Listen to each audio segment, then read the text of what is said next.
Honor and glory to Yahweh, Bahashem, Yahushai, Bahashem, Rakakadash. Double honors to the elders and apostles of the GMS. Shalom to the hopeful elect, pushing the truth with sincerity. And to you ribs out there learning in silence and staying in order. This is a news article about how Israel defense over there is getting worried because the treaty with surrounding neighbors is basically coming to a standstill, and they getting on the defense now, like they feel surrounded.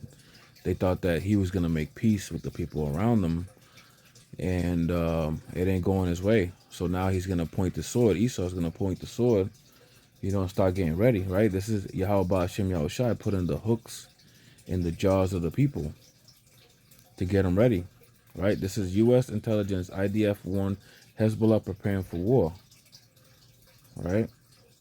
We're gonna start. Let's start right here. The IDF report warned that Hezbollah is losing support as has been subject to severe criticism in Lebanon, raising the need for the terrorist group's Secretary General Hassan Nasrallah for to reestablish his credibility. Israel Channel 12 News reports. The Iran-Hezbollah-Syria alliance has been undermined. With the support with a report, Salakia, warning that Nasrallah may attempt to retrieve that credibility by going to war, reaching for relevance via Israel-Lebanon maritime talks. The report comes as Lebanon and Israel move closer to reaching an agreement on a mutual maritime border.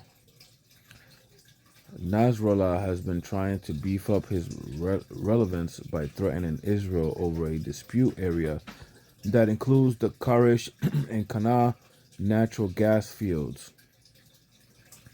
Right? This is Esau trying to be slick and take strategic land for his profit. Right? And they were like, no, we're not going for that. It says the Iranian proxy has a significant presence in Lebanon parliament, but has lost some of its popularity with those threats, which made Lebanese fear could jeopardize a deal that could reboot the country's crashing economy, right? So Esau's motive is to, destabilize by these treaties, man. They did it to Gad, they'll shake their hand, they'll make a treaty, break it after they could make a move, and that's how they expanded. This is Esau's way of dealing with people, man. He is a cancer. It says U.S. Energy Envoy Amos Hochstein, Salakia for that pronunciation, who is brokering those talks, was in Israel on Thursday and met with Israel's National Security Advisor Eyal Hulata and Foreign Minister Director General Alaz Ushpiz. Hochstein then held a rapid round of talks on Friday in Lebanon, beginning with President Michel Aoun and continuing with Lebanese Deputy Parliament Speaker Elias Bau Saab, General Security Chief Abbas Ibrahim, and Prime Minister Najib Mikati. Before departing from Beirut Airport, Hochstein told reporters that he is very hopeful, but more work needs to be done. Maritime border talks focused on separating the two countries. Exclusive economic zones in the eastern Mediterranean have been taking place sporadically since 2011. The UK-based Energean companies licensed by Israel to extract natural gas from the Karish field said in a statement on Thursday the Karish project is on track to start production within weeks. The announcement comes despite a warning from Lebanon's Iranian proxy, the Hezbollah terrorist organization, that it will attack Israel if gas extraction begins prior to successfully conclusion of talks on the disputed boundaries. Right? Defense Minister Benny Gantz said in August that any attack on Israel energy assets would not be tolerated and could ignite a conflict, right? Because they know how Esau is. They dealt with Esau before for decades, man, and they already know that they're just trying to be slick, and Iran is just tired of it, right?